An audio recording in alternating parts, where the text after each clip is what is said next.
Good evening, everybody. My name is Scott Jacobs, and you're listening to Juice Sports Radio. We have a killer matchup this week in the SEC and a huge game for national status. Number 1 LSU travels to Tuscaloosa to take on number 2 Alabama. Joining me to break down this crazy, high-end, highly anticipated game is ESPN play-by-play man Dave Lamont. Dave, how's it going today? Good. I actually thought you were going to talk about Arkansas and South Carolina, but we can talk about LSU and Alabama. That's fine. Well, that's a quality game too, but this one might be a little higher on the pecking order of national interest. Yeah, it's so funny because that's a great game, and it is going to be completely overshadowed except in those two states. Could not agree with you more. Now let's go to LSU and Alabama. The game is going to be played in Tuscaloosa. How important is that for the outcome of this game, considering how evenly matched people believe these teams are? I got to believe, even though LSU is a great road team, I still think that's got to be worth 3 or 4 points, maybe 3 points for Alabama.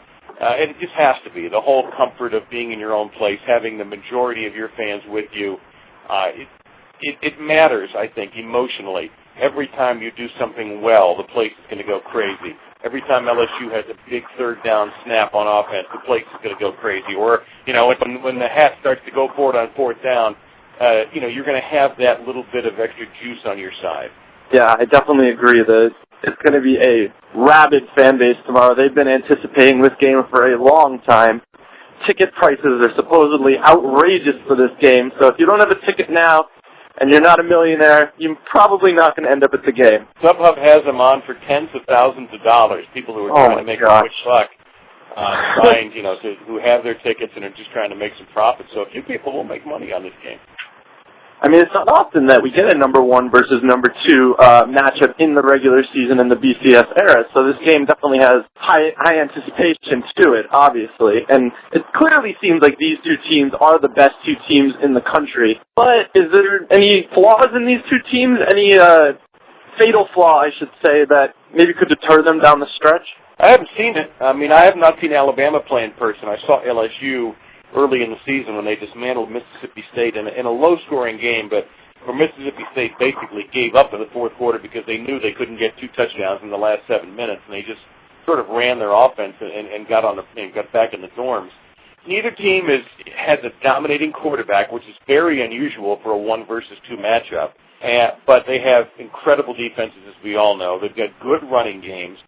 You have all-American playmakers on the defensive side of the ball, like Tyrann Mathieu for LSU, Dante Hightower for Alabama. These are guys who are going to win a bunch of awards at the end of the year, and they're going to be very high draft picks when it's their turn.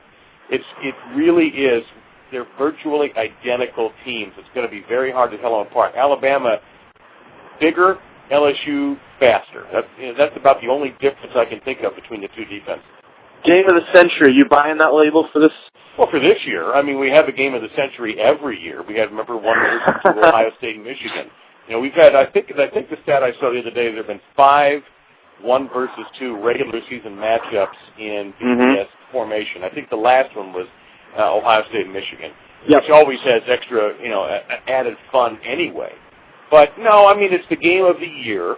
You don't know I don't like to label it until the game's over. What if it's a snooze fest? What if it ends up being a blowout? What if it's 21-3? Then it won't be the game of the century. People are really into offense, so I think USC, Texas of the Vince Young, Matt Leinart, Reggie Bush game might have a say in all that. Yeah, and that was the national championship game, and that had everything at stake and was a phenomenal football game. Arguably one of the best in this century, maybe the best, considering what was at stake. Miami, Ohio State was also a terrific game. Although I don't remember how that game turned out. I've forgotten. Miami won that game, right? I think they did. Yeah, I think Miami. Yeah, something about the refs throwing a penalty and then taking it back, of course. Wink, wink, nudge, nudge. Miami won. Yeah. All right. So that being said, is the game going to live up to the hype, in your opinion? Yeah, I think so. I'd be shocked if anybody gets past 21 points unless one of the 2 teams turns the ball over and you get defensive touchdowns, which is very possible. You see this 17-17 going into the end of the last part of the fourth quarter. It may be who gets the last chance at it, who's going to win the game with a field goal or something. It's going to be fascinating to see how LSU deals with Alabama's size. How does Alabama deal with LSU's speed, which I don't know if you're ever going to see a defense that fast in the last few years. They're blinding. They've got kids at the LSU defense who aren't even playing, who are playing that much, who are going to make it in the NFL. That's how deep they are. Secondary, front seven, they're loaded up. Obviously, Alabama is too. You know, you look at a guy whose name I haven't even mentioned yet, who may end up making the difference, is Trent Richardson. Now, here's a Heisman candidate, and this is his opportunity. If he goes off and has a 150-yard game or gets in the end zone 2 or 3 times in a critical game against a great defense, not only will likely Alabama be the winner, but he himself will be the winner as far as his Heisman chances go. Stars all over the field, speed all over the place. You talked about LSU's speed. They actually made Oregon almost look slow. But one thing you haven't really mentioned is the quarterbacks. And they're two, for all the hype and the prospects in this game, these two quarterbacks probably won't be at the next level. How important are they to this game? Well, they're just going to be asked, don't do anything stupid. You know, don't throw it into coverage. Don't fumble snaps. You know, just get us into plays where we can call 3rd and 3, 3rd and 2, not 3rd and 9, 3rd and 8, because then any quarterback against these defenses is going to be in a raft of trouble. But, you know, it's interesting. You're right. The quarterbacks are largely overlooked here. That's very unusual for this high-profile matchup, but, you know, this is a rare instance where these teams aren't built around their quarterbacks.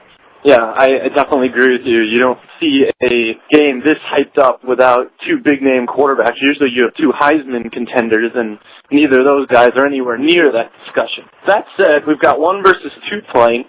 Who's number 3? Right now it's Oklahoma State, but Stanford can make an argument. Boise State claims they have an argument. Clemson fell out of it last week. You have Oklahoma charging back up the polls.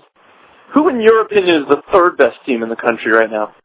It's probably Stanford, from my 2 cents, over Oklahoma State. I think Stanford's a little bit better defensively, although they got into a shootout with USC last Saturday in a great game. Oklahoma, I mean, I would love to see those 2 teams play. I don't know if it's going to work out that way. The other thing that's going to happen is how does it shake out? Loser of this game, how far do they fall? How far up does Stanford come if they handle business on Saturday? If Oklahoma State beats Kansas State, how far up do they come up? Are they the new number 2? You know, where does the loser of this game slide? Yep, 4th. You know, Boise figures to benefit a little bit from this too. So, you know, we have the human opinions, of course, but it's still the computers that make the call. How much does that love affair with Andrew Luck have anything to do with the possibility that Stanford could leapfrog a team like Oklahoma State, despite maybe not having as good a resume, because the media would rather see that type of matchup? I don't know how much that's going to help. I don't know if it's. I hadn't thought of it from that angle before. You know, I think if we would have had, if there was that sentiment, we might have already had Stanford ranked higher than they are. They might be above Oklahoma State. As it is, they've kind of crept their way into the discussion. And they still have a big game with Notre Dame yet to be played, and I believe they still have to play Oregon. So they're going to earn their way into the top 2 or 3 if they continue to take care of business. So you believe Stanford's number 3. What kind of drop-off is there from Alabama and LSU to number 3, if, say, a Stanford, Oklahoma State, etc.? I would say Alabama or LSU would likely be favored if they ever met these teams in a championship game. I don't think it would be some prohibitive double-digit amount, probably 5 to 6 points. You know, I think you're talking about an Andrew Luck, the number 1 pick in the draft, consensus. There's not anyone else going to be chosen first. So, I heard the Dolphins are interested in him. Stanford is a very, very good football team all the way around. They're really good. So, and Oklahoma State is unbelievably explosive. It seems like they can score on anybody, so you'd have a great contrast if they make it through. And it's already been announced, pretty much said, if they win out, they'll make it into the championship game against who knows whom. Right, and rightfully so. Because I feel like the attention given between 1 and 2 to 3 and everybody else is a huge drop-off in terms of... Well, of course it is. We've had 2 weeks to get ready for this game. Almost, you know, it's the same time period we wait for a Super Bowl. And therefore it's going to get pretty much that same style of hype. Not as bad, but, you know, and the game will be harshly judged because of the hype. If it doesn't live up to it, everyone's going to feel very, very badly let down. So, one game to win.